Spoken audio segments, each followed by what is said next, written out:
presumably oxyacetylene burning gear, which is what they would use, cut the anchor chain below where they'd shackled it on and simply towed it away. And it was actually being broadcast live at the time that this was happening. Now, I have to say, I wasn't actually listening to it, working, probably at work or still at school, actually.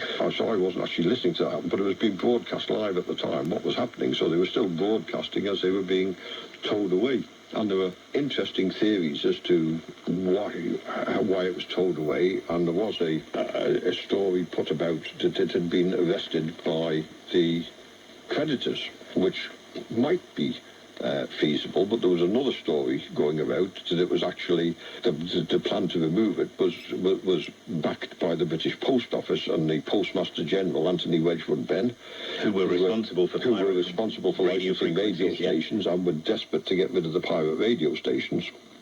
And in my view, the thing is, marine law is quite interesting. That if you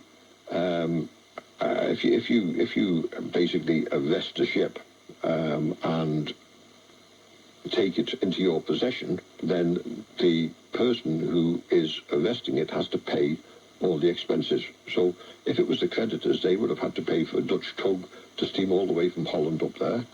They would also have to pay for the harbour dues and everything else, which you might say if you sold the ship, you might get that back, but it depends how much they were owed. But it's a very, very chancy business doing that. And on the other hand, if the post office were doing it, they would have basically unlimited funds to dispose of these things. And another reason to do it. And they had the reason to do it.